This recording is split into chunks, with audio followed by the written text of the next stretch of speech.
Hi everyone.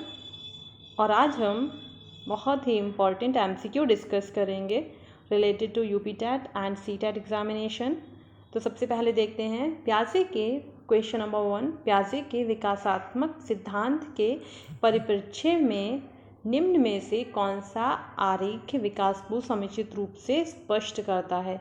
तो ये कह रहे हैं कि जो प्याजे का संज्ञानात्मक विकास का जो सिद्धांत है उसके अकॉर्डिंग अगर हम देखते हैं जो आरेख जो दिखाए हैं इसमें ग्राफ, उसके हिसाब से जो विकास को यानी कि जो डेवलपमेंट है उसको सही रूप से दिखा रहा है, उसकी आयु को और विकास को।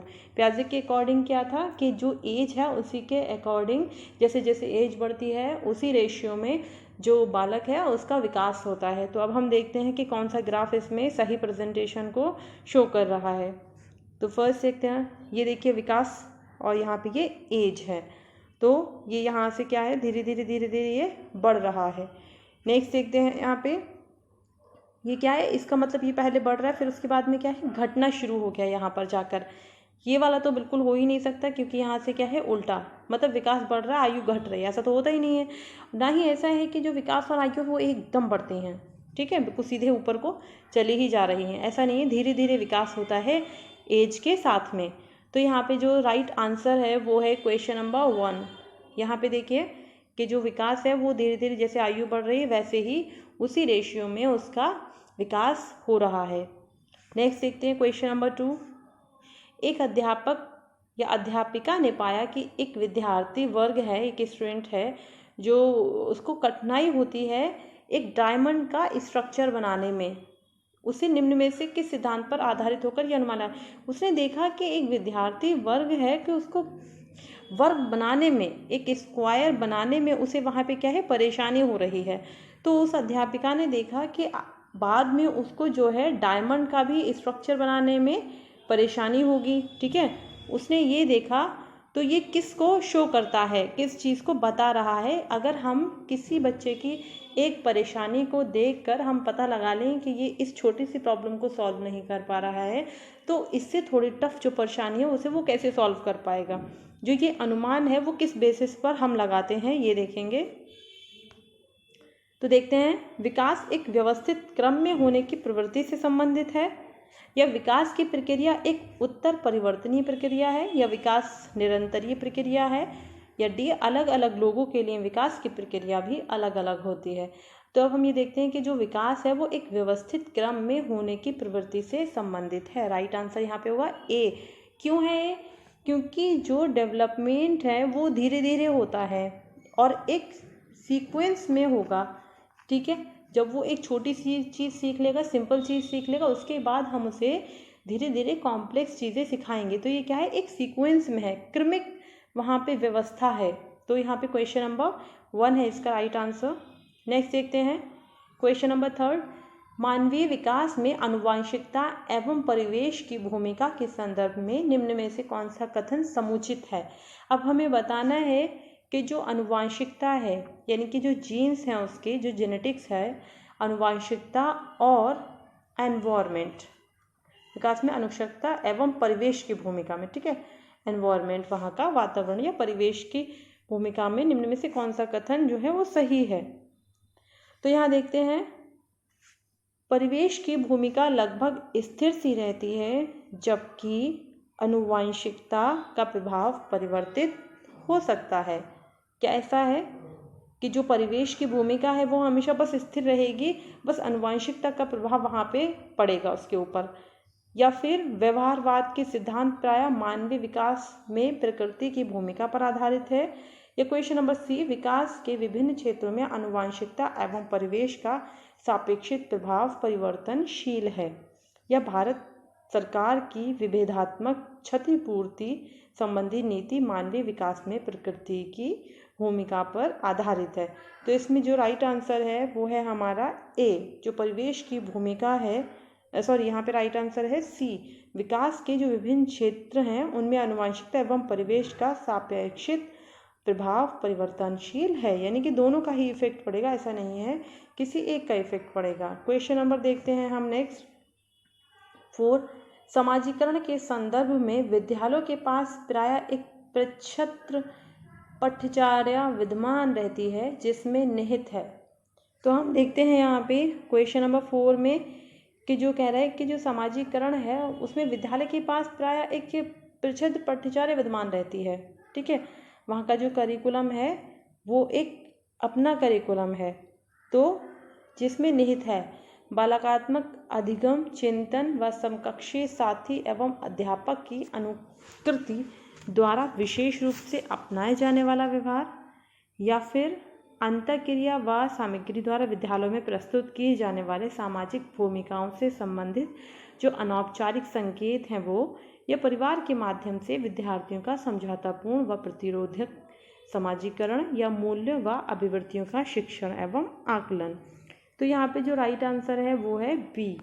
यहाँ पे अंतःक्रिया व सामग्री द्वारा विद्यालयों में प्रस्तुत किए जाने वाले सामाजिक भूमिकाओं से संबंधित अनौपचारिक संकेत। तो right answer is B. Next देखते हैं हम, निम्न में से कौन सा निहितार्थ पियाजे के संज्ञानात्मक विकास के सिद्धांत से नहीं निकाला जा सकता। जो पियाजे की कॉग्निटिव थ्योरी ऑफ डेवलपमेंट है उसमें देखते हैं कि जो चीज़ें उन्होंने बताई हैं उसमें से यहाँ कौन सा नहीं है।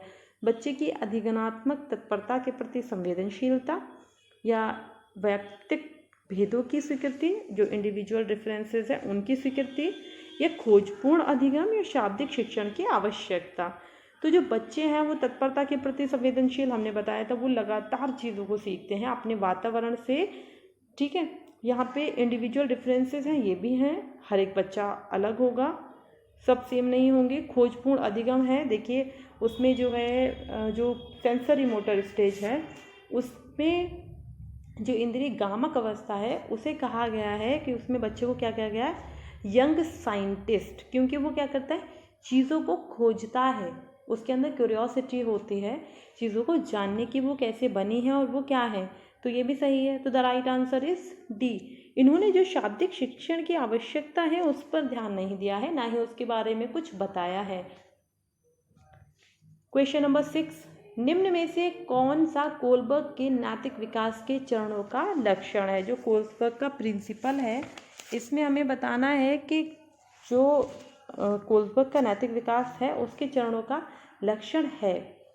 तो देखते हैं, सबसे पहले ए, चरणों का परिवर्तनशील अनुक्रम, बी, विभिन्न चरण अलग अलग प्रत्युत्तर हैं ना कि सामान्य प्रतिमान, सी, सभी संस्कृतियों से संबंध चरणों की सार्वभौम श्रृंखला, या डी, विभिन्न चरण एवं गैर पदानुक्रम रूप में आने की ओर बढ़ते हैं। तो छठे का हम देखते हैं, यहाँ पे है सी, सभी संस्कृतियों से संबंध चरणों की सार्वभौम श्रृंखला है। यहाँ पे कि जो कोलबर्ग हैं उनके अनुसार जो नैतिक विकास है, जो मॉरल डेवलपमेंट है, वो यूनिवर्सल है, सार्वभौमिक है, क्योंकि सामाजिक प्राणी बनने के लिए जो मानव व्यवहार है संहिता को आत्मसात करना ही पड़ता है। अगर हमें सामाजिक प्राणी बनना है तो जो मानव व्यवहार हैं, जो मानवीय व्यवहार हैं, उनको हमें सीखना ही होगा। इसलिए सभी संस्कृतियों से संबंध चरणों की सार्वभौम श्रृंखला है।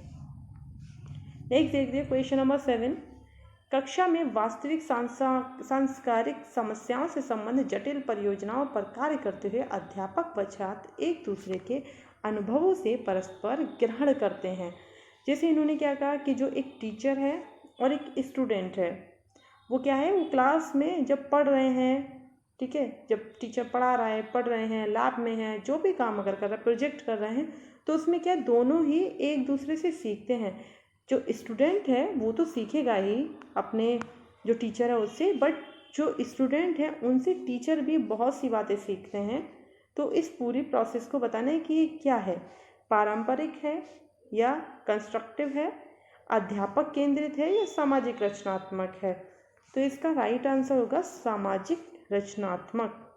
ओके, यहाँ पे क्या है, सोशल स्ट्रक्चरल है। नेक्स्ट देखते हैं, प्रगतिशील शिक्षा के संदर्भ में समान शैक्षिक अवसर से अभिप्राय है कि जो प्रगतिशील शिक्षा है, प्रोग्रेसिव एजुकेशन है, उसमें जो है इक्वल जो अपॉर्चुनिटीज़ हैं, एजुकेशनल अपॉर्चुनिटीज़ हैं, वो किससे रिलेटेड हैं, ये बताना है कि अगर वो सभी छात्रों को दी जा रही तो वो किससे रिलेटेड हैं। किसी भी जाति, पंथ, रंग, क्षेत्र व धर्म के होते हुए भी समान शिक्षा प्राप्त करना, या समान शिक्षा पाने के बाद अपनी क्षमताओं को सिद्ध कर सकें, या बिना किसी भेद के समान पद्धतियों व सामग्रियों से शिक्षा प्राप्त करें, या ऐसी शिक्षा पाएं जो उनके अनुकूलतम हो तथा उनको भविष्य के कार्यों में सहायक हो। तो देखिए आपको आंसर पता ही होना चाहिए, ये नोन है कि अगर कहा है कि समान एजुकेशनल अपॉर्चुनिटीज़ यानी कि अवसर मिले, तो ये क्या है, एक ऐसी शिक्षा मिले जो उनके लिए अनुकूल हो, ऐसा ना हो कि जिसे वो पढ़ना नहीं चाहते हैं, और भविष्य के कार्यों में उनके लिए सहायक हो, जिससे वो अपना जो अर्निंग है वो कर सकें, अपनी लाइफ को अच्छे से डील कर सकें। नेक्स्ट देखते हैं, भाषा के विकास के संदर्भ में निम्न में से कौन सा क्षेत्र प्याजे के द्वारा कम आंका गया है। ये कह रहे हैं कि जो प्याजे ने अपनी थ्योरी में बताया उसमें से इन्होंने 3 चीज़ों पे तो ज़्यादा फोकस किया, लेकिन कोई एक चीज़ ऐसी है चारों में से जिसे इन्होंने सबसे कम अहमियत दी है। ओके, तो यहाँ देखते हैं, ए आनुवंशिकता, बी सामाजिक अंतःक्रिया, सी अहम केंद्रित भाषा, या डी विद्यार्थी द्वारा सक्रियात्मक रचना। तो यहाँ देखिए आनुवंशिकता, इसके बारे में बात की है, अहम केंद्रित भाषा के बारे में बात की है, विद्यार्थी द्वारा सक्रियात्मक रचना भी हुई है। तो यहाँ पे राइट आंसर है सामाजिक अंतःक्रिया। इन्होंने कभी भी ये नहीं कहा कि एक बच्चा अपना सोसाइटी से ज़्यादा सीखता है, उन्होंने हमेशा प्रेशराइज किया, स्ट्रेस्ड आउट किया कि जो बच्चा है वो ज़्यादा सीखता है समाज से, सोसाइटी से। अब क्वेश्चन नंबर लास्ट है 10। एक 11 वर्षीय बच्चे ने स्टैनफोर्ड विनय जो इंटेलिजेंस टेस्ट का मेजरमेंट है उसमें 130 अंक पाए, और मान लीजिए कि एक सामान्य संभाव्य वक्र में जो म्यू है वो 100 है, सिग्मा 15 है। तो उन 11 वर्षीय बच्चों की गणना कीजिए जिनमें इन बच्चों ने बेहतर अंक प्राप्त किए। तो यहाँ पे ए 98%, बी 88%, सी 78% या डी 80%। तो the right answer is 98%. Okay, so thank you to listening this session, and if you like the video, please like, share and subscribe the channel. Thank you.